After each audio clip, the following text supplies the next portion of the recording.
Welcome to Blue Monday, the Blue Room show where me and Dave take a bit more of a sober look at the weekend's action and anything else about Everton that we can think of. Dave, it was an eventful first day, wasn't it?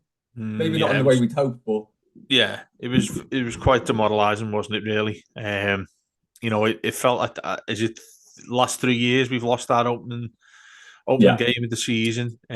So we should be used to it. But the fact that it was on Goodison, the fact that how much we've bigged up Goodison since the last season were there, that's mightily disappointing. The way in which we played, the way in which we set up, it was on reflection of it. And if you listen to post match, obviously that's the beauty of post match is all of us going in on what we've seen naturally. Like in within an hour after the game, you sort of got that feeling. But obviously, we've had a couple of days since to sort of reflect upon it, and I've come to the conclusion that that was a really poor setup from Sean Dyche. That Mhm.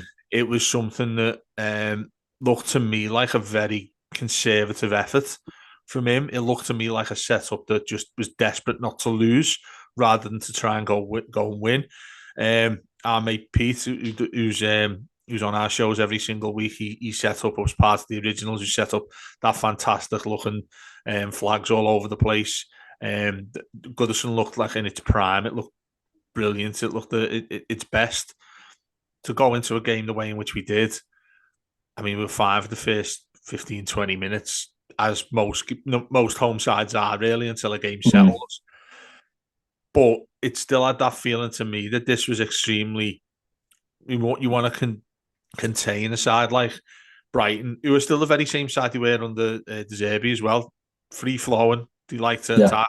They're not really too restricted in what they can do with the ball. And I don't think that's particularly, as a fan, looks too difficult to know what they're going to do. It's not like you've rocked up to that yeah, game and Sean Dyche has seen the way they've started and that first 11 he put out and thought, oh, that's different. What do we do about that? yeah. These are frightening us. It just felt like Brighton have always been Brighton. And I think one thing with them that I noticed, and this was dead obvious in the first 20 minutes, and we didn't do it much until the start of the second half when we got the pen, which we'll come on to in a minute. But they looked nervous on the ball at the back. The passing back to the keeper and between the defence, it wasn't like crisp passing like you see at Man City.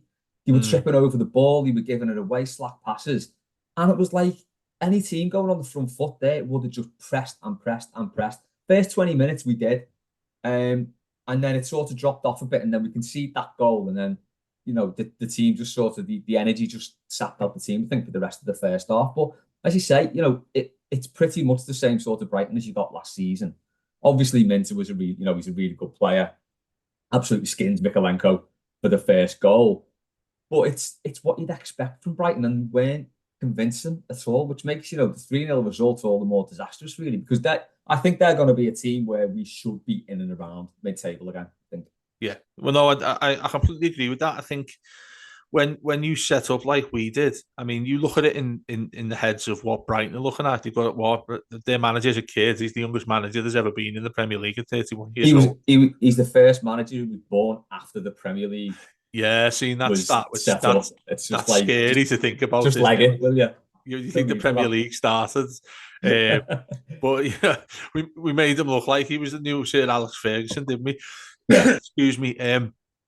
When they set up as they did, I thought that it's a naivety from Sean Dyche that I'm not familiar with.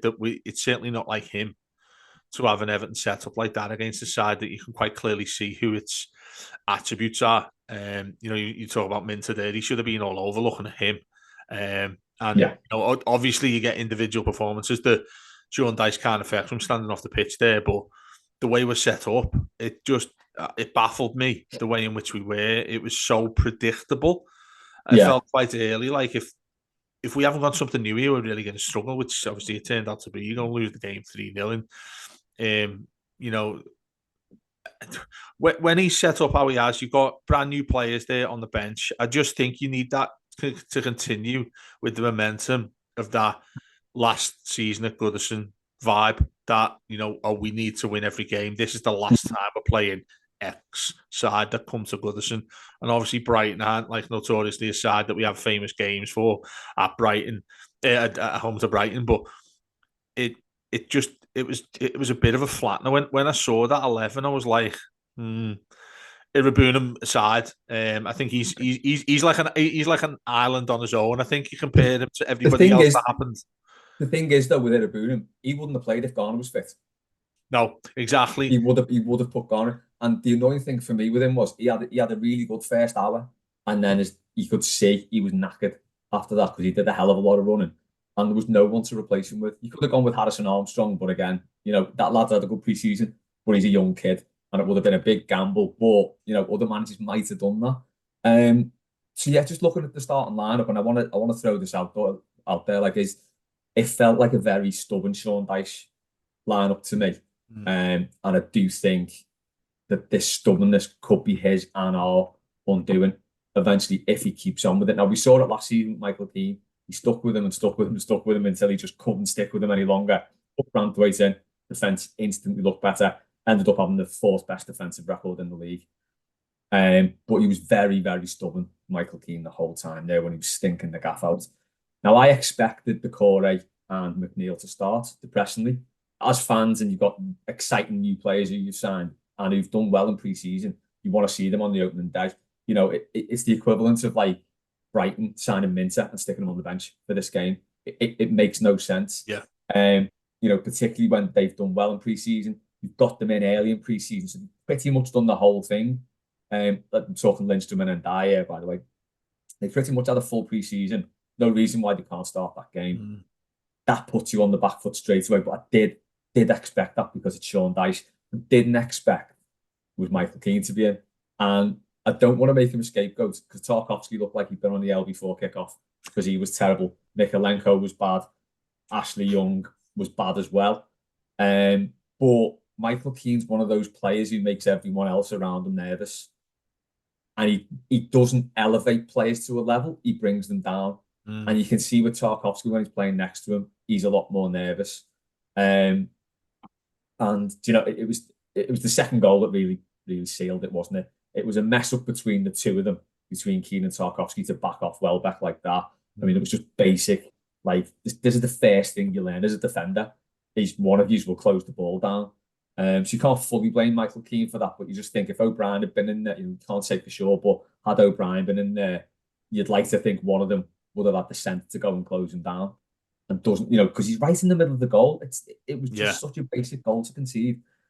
For you, was that a surprise that Keane started for you? It really was for me.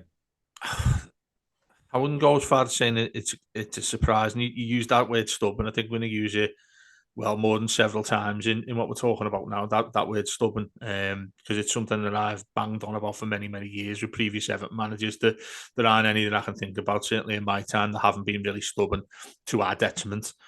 And I think that's what it was like with Dyche yesterday. It doesn't surprise me that he started. But then, it turns your attention further to criticise Sean Dyche there. You've just signed a lad there. What was it, 15 million quid? Something like that, yeah. 15, like 17, something around there, yeah. When we're skint, and you've signed a centre-back there who's they've bought with the attributes that Branthwaite's got. Let's face it, like I always keep saying, it looks like him. You could probably get away with him if you saw him 10 yards further down the road. You'd think that was him. I don't understand why, when you've had a full pre-season with him, or by and large a full pre-season with him, versus Michael Keane, who barely played last season. And that, to me, in a nutshell, is a criticism I'd always throw at Sean Dyche. The persistence not to dip his toe into the water a little bit. He refuses to do that. I kept on about last season. The average time that he put a substitute on was after 70 minutes. That sort of thing works to an extent, and it worked when you first came in with us. It works when your back's against the wall. It works when you are desperate not to concede, rather than more. That's ahead of trying to score a goal. That's been Sean Dyche's ethos, I think, for his entirety of his career. It's keep a clean sheet first. If you can score a goal, it's a bonus, but we play not to lose. That game on Saturday, if Everton go and get beat 3-0, I can feel more comfortable. I say comfortable, you're going to be devastated losing 3-0, but I wouldn't feel as angry as I do now if it was because Everton had 20 shots on target. If Everton went up the other end of the pitch and were just caught on the counter because they missed sitters.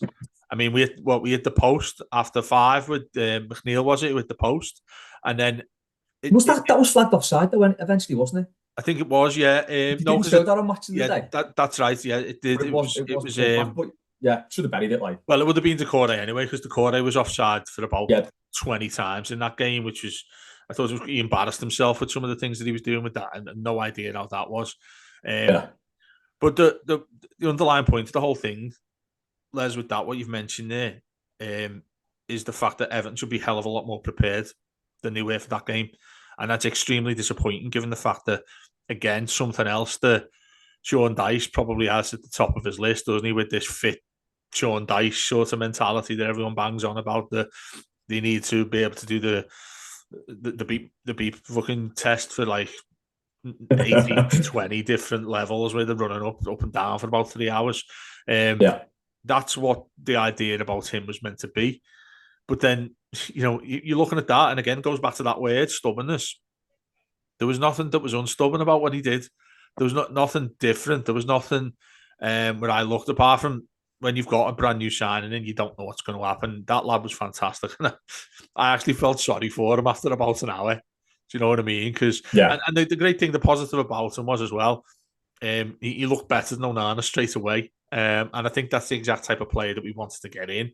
He was able to do that. So that was a massive bonus there. But everything else, it just looked like, if you were to not tell me when that game was, go back, a year, 2 years, 3 years, that's Everton at home. That's Everton at Goodison. We spoke a lot about this, didn't we, in pre-season, about at home, we've got to sort out what's going on at Goodison, because we can't rely upon going away and getting these like little 1-0, 2-0 wins when we've had like 30% possession. That's what Dyche is good at, ironically, because he's happy to keep a game tight. And if you scream a goal at the end of it, then, great. But if you come away with a draw, then happy days, and people are generally content with that, as long as you're able to back it up at home. That to me looks like I said jokingly on Twitter, which people didn't seem to understand, given the way in which we played there, I'd take 17th right now. I do say that in a joking capacity, but if you start a season like this and that's the game plan, I'm not sure Sean Dyche is the manager that has something with a plan B up his sleeve, because we've not really seen it since he's been Everton manager. I can't remember an occasion where he's gone, do you know what, lads, just go hell for leather against these, like I just mentioned there, have as many shots on target, attack as much as you can. We want 60, 70% possession here. That's just not his forte at all. And it's dangerous, Les, if you start in seasons like that. I think we did see a plan B on Saturday. At 2-0 down to 10 men, you go to 5 at the back and put Mason Holgate on. If that's your plan B, it's like, do you know what? Just stick to plan A. Just leave your plan B, forget it. Because that just blew my mind. That when I saw Harrison and McNeil drop to wing backs, it was like, we're chasing the game here. I mean, I'm not saying put like 5 up front and get beat 6-0, which probably would have happened. But like taking Calvert-Lewin off, which I think, again, that was another thing, people saying Calvert-Lewin getting booed. I think it was the substitute, because he was taking him off and putting better on, instead of putting 2 up front to try and occupy them up there a little bit more, hit it over the top. Put Lindstrom on, bit of pace, hit them over the top, just go long ball for the last 20 minutes while you're chasing the game. Don't sit back and like just think, okay, we'll try and soak this up, and then what? Hit it long to better. What are you going to do? It was just baffling, and that does seem like that was the extent of his plan B, to put a defender on, and not only defender, Mason Holgate. I just want to quickly pick up on the Keane thing as well. An actual quote from Sean Dyche. Keane started because he had a very strong pre-season. Dyche said he's a very experienced Premier League player. That's what it is. It's not that he had a good pre-season, because we got beat 7-2 on aggregate. That was against Sligo Rovers, Salford, and Coventry. So, not even the 3 best teams we played in pre-season. So we didn't have a good pre-season at all. It's an experienced Premier League player. That's the issue. O'Brien's not an experienced Premier League player. Forget the fact he's played in the French First Division last season, scored a goal in the French Cup final. Forget that. He's never played in the Premier League. And that's the problem with him. And that's the problem with this club as well. When we're looking at managers, we look for managers who've got Premier League experience. Now I don't know if Brighton's manager will be any good, but they've gone like totally left field there. Brought in a fella from was it Germany or somewhere, I think. You know, untried in the Premier League and they just beat us 3-0. Look at Palace as well with Glasner. You know, they went off script and went and got a European manager, no Premier League experience. All right, they got beat at the weekend, but they had a very strong end to the season. It comes down to that, doesn't it? That's why he started Michael Keane, isn't it? Because he played in the Premier League before. Forget the fact that he's been shite for most of that time. It's mad, isn't it? Yeah, it sounds desperate to me, Les. It looks desperate to do that sort of thing. And when he was coming out, I mean, his post match, I think generally he's quite bland anyway. I think when he comes out post match in his presses and stuff like that, he just keeps on banging on about the obvious. Do you know what I mean? You could probably write down what he's going to say before the weekend's game against Spurs. It's that obvious, and I get that managers are like that anyway. They just give a straight back to them. You know, you're not like in Mourinho years and stuff like that, where he was real entertainment and you'd have something new to talk about with him. Sean Dyche, our mates at the Echo there, they must go to them and thinking, do you know what, I could probably write half of this down already now, apart from injuries and, is somebody else coming in? Are there any new transfers? To which he'd again say, no news for that. And look, again, I get that goes to a certain direction. It goes to a certain point, which is borderline keeping you in the Premier League. Because look, that's how we got him. That's why we got him, to keep us in the Premier League. The next question to Sean Dyche has been, what else can you do, mate? Can you move this side on? Can you progress to a different level here? I'm not saying, by no means, I'm not saying, because there'll be people listening to this, and there will be a lot of people with knee-jerk reactions saying, he carries on like this, he's not going to be the Everton manager for too long. That's an issue in itself, because we've got nobody to sack him anyway, even if he wanted to. But I do understand when people are looking at him thinking, what else are you showing us? Are you showing? And he hasn't got a history of showing people something a lot different than what he's given Everton, has he? Let's face it. I mean, he's kept Burnley up for a long time. These are all brilliant things that he's done. Don't get me wrong. He's been an effective manager, an experienced Premier League manager there, that term that you used. But it gets to a point, Les, where I think that you will be found out. In this division, you will be found out. We were found out a lot of times at Goodison last season that there is a warning sign on various aspects of the way in which he manages Everton. And if that happens the more and more you get that, the more and more seasons he has without turning up with anything else, Everton are going to be back in a fight that we've had there. I mean, we were doing the prediction things, and you guys are saying 8th, and I said 14th. I'm not bragging about myself here, but if Everton finished 14th, I'll be made up. Exactly, and that's what I mean. Like in jest, I said that about 17th, but you do quite quickly. You got Spurs away there, mate. That's a really tough game to go to on your second. What does he do there then? So no, that's it. That's the point, though, Les. I could easily see him starting with the same 11. Easily see that happening. Right. One thing he can't do is play Ashley Young.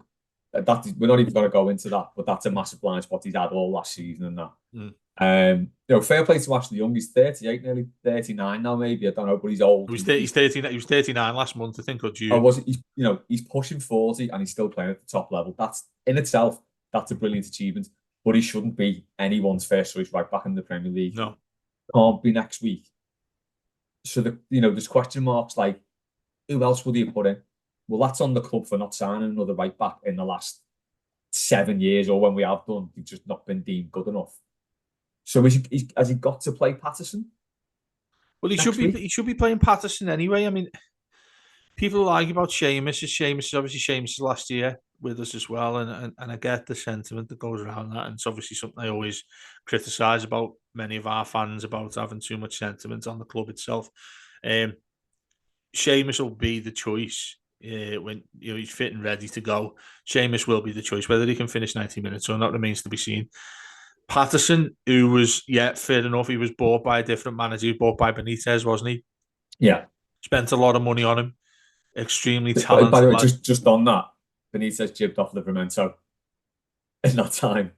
And I think also, who put the blockers on Denzel Dumfries? Was that Benitez as well? I think it was actually, yeah. I'm pretty sure he I mean, you reap what you sow, but also what that does, Les, is you think, oh yeah, he's been a fucking idiot as Everton manager, but you then think, okay, well, what's the club gone and done to address that? And you Yeah, just haven't. Do you know yeah. what I mean? You get to a position where you're giving Ashley Young a new contract when he's heading more towards pension than he is towards starting a game of footy, and that's why you find yourself in a certain predicament now. I mean, I get really excited when we get new players in. First and foremost, I was like, where have we got the money for this? But obviously, you sell Onana, and there are various funds there available for us to go and do so. Probably a couple of loans still active that we can go and potentially do between now and the next 2 weeks. But you can't enter seasons the way we have. And these do put the blinkers on us all, because I think most of us looked at the start of this season thinking, we'll be all right this season. You guys saying 8 perfectly. I can understand why you're saying that. This is Everton different. This is Everton with new players. This is Everton with a couple of new attacking players there. That's the sort of thing you do. Well, I wouldn't go, sorry, you don't get too far ahead of yourself, but I can see why people are saying the points thing and all that from last season, which I'm notoriously moaning about. But I can perfectly see it's a valid comment and a valid prediction. Everton finishing the top half of the Premier League. I get that. But when you see what happened on Saturday there, if that's the blueprint to going forward, you've got Everton nowhere near the top half of the Premier League. Well, this is it, isn't it? Brighton at home was a good one to open with. Going into the last season of Goodison, where, as you say, Pete and all and the rest of them got all the banners and that, it was conducive to a good atmosphere. Yeah. And then it just gets drained out of you when you see that it's going to be the same as last season, even when you've signed 2 players who have excited everyone in pre-season. As fans, you want to turn up and you want to see these new players, especially if they're fast attacking players like we've not had for years.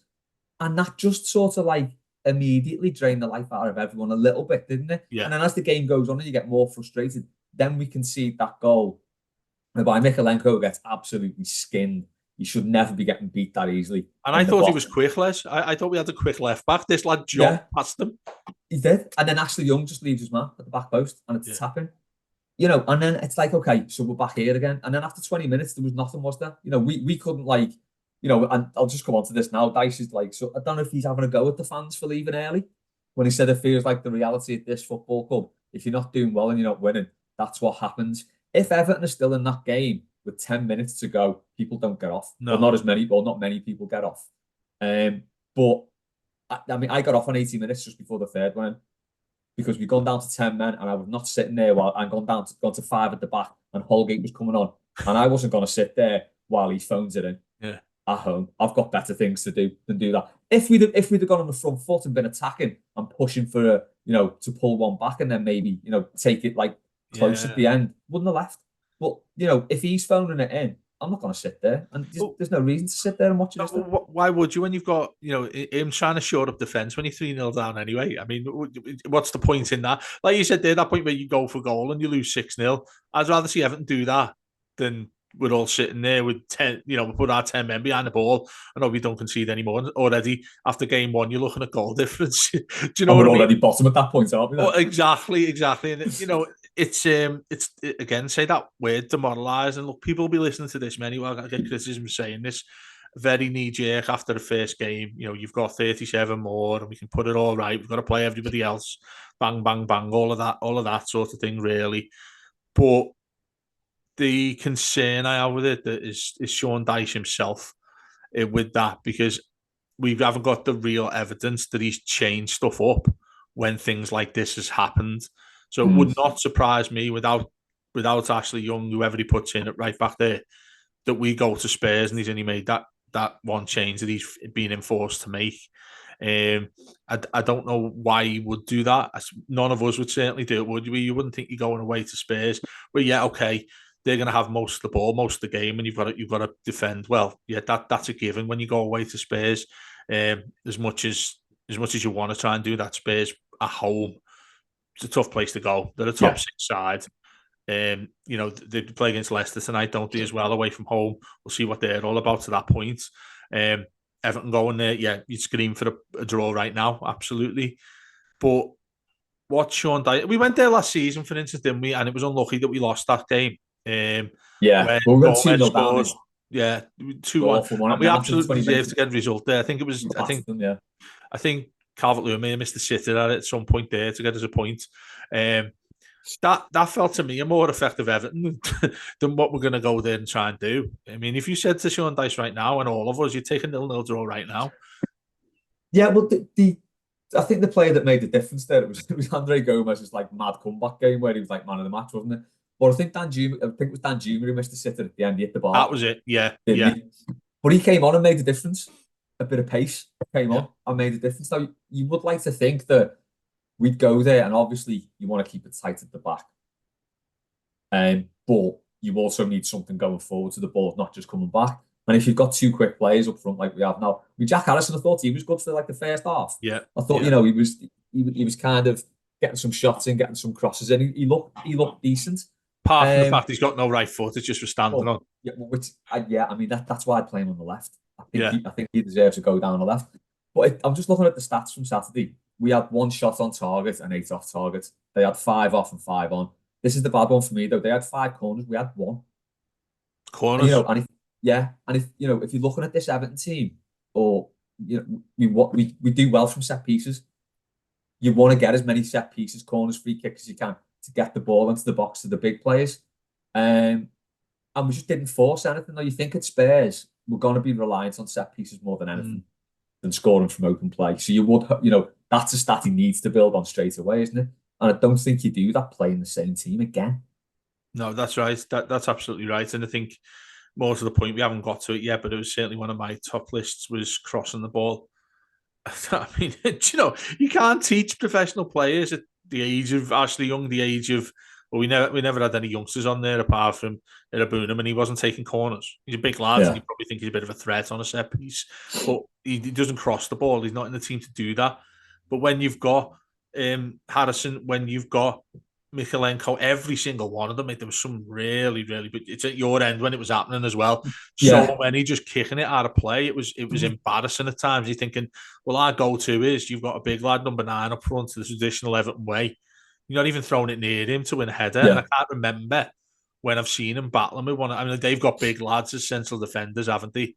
Yeah. I can't remember him being able to fight one out with him because he hasn't had the ball thrown up to him, to try and score from the 6-yard box or the 18-yard box with his head. There was two in particular that did me head, and there was one where Decore got it on the right. He was onside for once as well, and instead of like driving into the box, he just hit it from the byline. There was no one in front of him, and he just whacked it into the box and it went out.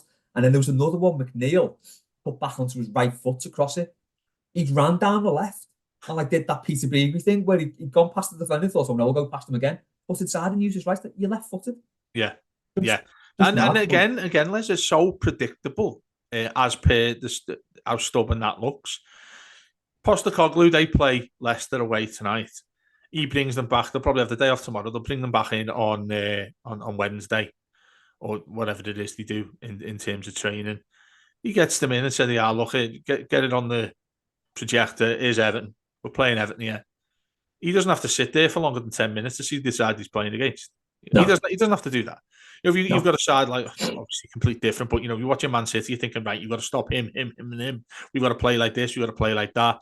That sort of crazy game that they had last season where they were putting all of the centre backs on the centre circle and all that. Chelsea, I think it was. That was insanity, that game. Yeah. But we're back in training today, for instance. They walk in probably around this time, having a bit of a briefing of what we're going to look at and have a look back on the weekend's games. I'd love to be a fly on the wall to see what Sean Dyche is saying to these lads. And Ian Woan and, I don't know if Steve Stowe was still there. I don't know. I didn't see him at the weekend. But it does make me feel... start of a new season, I'm still excited. Look, I'm not trying not to go knee-jerk, even though I think many people say that we have. But if that's the way he wants Everton to set up this season, it's extremely dangerous, I think, regardless of the new players we've got. Unless you're actually starting. We need some evidence, first of all, of course. You want these new lads to come on. You want to see a bit of pace in there.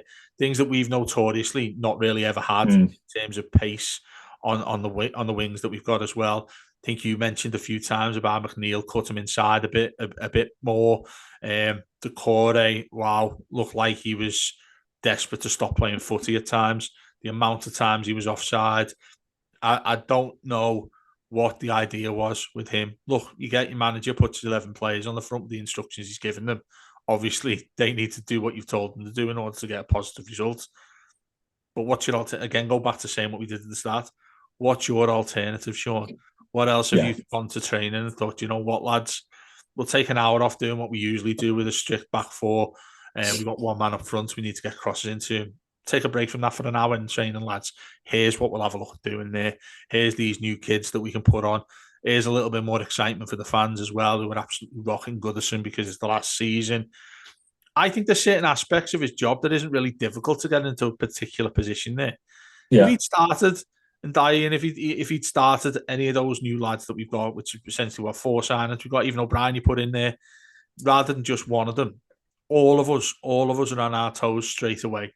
Yeah, definitely. Even much more than we were anyway. And I don't think that is difficult. And he doesn't do himself any favours whatsoever. Of course, it's easy for us to sit here and criticise losing 3-0 at home to Brighton on your opening day of the season. Naturally, there's going to be a lot of, oh, that was terrible. That and you know, even you go as far as people I've seen it already. You got to get rid of him. You got to get rid of him. Absolutely nowhere near that sort of thing. But it just pissed me off, Wes. I think that's the best way of saying it. And it does stink of stubbornness, doesn't it? Yeah, it does. Just before we wrap up, there was maybe one mitigating thing for the defeat. Do Everton get that penalty at 1-0 down? But just like a minute into the second half, we score that penalty. The whole complexity of the game changes there, doesn't it? Right again, Brighton looked nervous going at the start of the second half. It was the keeper passed it out to their centre half. He stood on the ball. We capitalised, get the penalty. Now, there's been a lot made of the little Steve Walsh briefcase at the Bullens Road with the spare VAR box in it. First I've ever heard of it. But something always happens at Goodison like that, doesn't it? Something always happens. Do you know what cracked me up? Did you see beIN Sports tweet? Harry Brown investigates. I don't know who Carrie Brown is, but Carrie Brown investigates. She's got unmitigated proof in capitals that Simon Hooper was looking at a screen for his VAR decision that saw Everton not get a penalty. So it wasn't on the big screen; it was on a little screen. And if you look at the how big the screen must be in that case, it's going to be like a laptop-sized screen. He stood. He's not squinting. He's not really looking down at it. Let's just say we'll take it on face value, and the screen wasn't there because if we say it wasn't, you're going into conspiracy theory. But let's say it was, and he's looking at this little laptop-sized screen. Let's say he's my height. He's 5'8". He's not a big fella, and he's looking down. Interesting. You've said that's your height there, Les. After what it is definitely my height. I'm shrinking, but it's definitely my height. And he's looking down. He's looking down at this screen from where he is now. You've got a really good eyesight to be looking at that from that height. Everyone sits about half a meter away from the screen or something. But even if he looked at that screen, my big issue is what did he see that made him change his mind? Because if you look at that replay and you can see the Calvert-Lewin goes to put his foot down, it's a reckless sliding by Lewis Dunk. It's stupid. And as he puts his foot down, Lewis Dunk's foot slides underneath his and takes it out. It's a foul. He's taken him off his feet. He didn't dive. He didn't go looking for it. He's gone to control the ball and he's been taken down. I don't know what the referee's seen to overturn that. I've been hammered here about this because when I first started the post-match, I said you can see why it shouldn't be a penalty. I said initially because Calvert-Lewin's put his foot down over another player. You're never going to get a penalty for that. But the fact is that he put his foot down to put it on the grass. He didn't put his foot down to put on is it Dunk, was it? Yeah, it was Dunk, yeah. When he's sliding in, he puts his foot down because the other fella slid in to get the ball, and it takes what's Calvert-Lewin supposed to do when you're getting slid into, and you can't put your foot to ground and keep your feet up in the air. Do you know what I mean? It was a ridiculous decision. Then with him running over to what was going on there, and whoever it was in Inspector Gadget, whoever it was you've just said there, who was able to investigate it. I'm just thinking, is it an iPad or something? I'd love to know what it is, but it's something again that they said they'd sorted all this nonsense out, and there we are, an hour into the new season, and we're like, Everton have been done over because they're apparently looking at something that doesn't even look like it's there in some briefcase that just looks really, really subject. It really looks like what's going on there, a bit of a shifty one. But the case in point is he's made a decision that he seemed to be pretty content with. It didn't take him long to assess it, saw what happened. Calvert-Lewin goes down, blows his whistle, penalty, right? Okay, VAR, just go and have another look at that for us. Okay, look, I don't know what the percentages is on this, but when a referee is told to go and look at a decision they've made, pretty 9 times out of 10 they will change it. Yeah, because that's why VAR have said to him, go and look at that again. You think back to when we got that penalty at Anfield with Sigurdsson ended up scoring in the end. I remember listening to the commentary on it, and Carragher said, "Oh, I can't believe he's done that," because it was a Kavanagh or something like that, who's the referee, the fellow who looks about 12. He when he gave the penalty, he was told to go and look at the screen. He did so, and then just came back and said, "No, that I'm right. I'm giving that pen." And it was something that was on the papers a lot because it was one of the first times that a referee has decided to just stick with his decision. So when he's being told by VAR to go over, inevitably most of us are looking there thinking, "You've not got that pen." If the VAR have told him, the fact that he can't go and look at it though, even if it's just a visionary thing for everybody to think, "Oh yeah, it's VAR's fault that he's had to change this." It's just made to look even worse that he's given a pen, he's gone over, can't see it. Somebody's just gone down his ear saying, "Nah, mate, you've just winged it. It's definitely not a pen." Goes back, doesn't give it, and then you're all sat there, like you said, the probably the most crucial part of the game. You go 1-1, and then it's an open field. Then you see, are we sitting here criticising what Sean Dyche did with the lack of substitutions and the way in which he set us up? No, we're sitting here talking about, we lost 2-1, or, we went and got a point, all of that sort of thing that's completely changing the whole method of the game and everything like that. It's a horrible thing again, which they insisted that this was all sorted. They insisted that they've been having chats to everybody all summer long. Howard Webb's been saying, no, it's going to be done differently. We're sitting at Goodison, which is, no coincidence really, is it? Sitting at Goodison talking about this sort of thing again an hour into a season. Again, something else, mate. It's a horrible thing to start your season out where you're like, how's this happened? Why have you got a briefcase that probably, Wall stuck with him that notorious time he went to AC Milan and came back after the holiday for a weekend, didn't sign any players. It looked like something like that.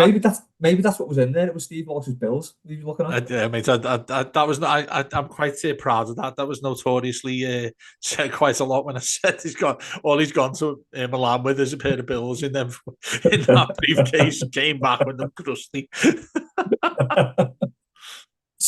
No, but that does put a totally different complexion on the game if we get that. As you say, we may still have got beaten, but we could well have gone and won the game there because, as I said, Brighton looked really, really nervous on the ball at the back. Yeah. What positive did you take from that though at all, apart from Irabuna, who we've mentioned a few times? I think the only positive will come if he doesn't play Michael Keane next week. You watch, Jake O'Brien will get in and have an absolute stinker now. I couldn't really draw any positives from that game at all, apart from Irabuna. He looked decent. I think the back four was bad. Garner was rubbish. Harrison was decent first half, I'd say, but there was nothing. And this goes back to I know we're banging on about this here, but goes back to Sean Dyche. Is he the kind of manager who's going to go and make half a dozen changes? Absolutely not. No. And again, I go back to what I said, it would not surprise me if he sticks with Keane. He puts in whoever he can at right back, and you'll see the exact same. The rest of it, the exact same as what we saw against Brighton, because he'll think, and this is why managers are stubborn. And Sean Dyche doesn't come across as this kind of person, but I think it's in the DNA of every single manager. Is they know what's better than everybody else. He would do that to try and make a point. Every manager does it. He would not make changes to make the point that he made the right decision, and that is what concerns me going away to Spurs, and then we've got Bournemouth at home after that. They're no easy picking this season either, mate. So it's got me, I can't say anxious, but it's got me a little bit demoralized, really, looking at the way in which we played that game on Saturday. And you got to go and pick it up. You're probably going to one of the worst ways that we could possibly go to go and do that. So not the ideal start at all, was it? No, I'm not hitting the panic button, but there's certainly alarm bells ringing. I'd say that. That's it. That's it for this week. We'll leave it there. We'll see what happens at the weekend when he does make any changes. Let us know what you think in the comments or on Twitter at the Blue Room AFC. That has been all on Facebook as well. We're on there now.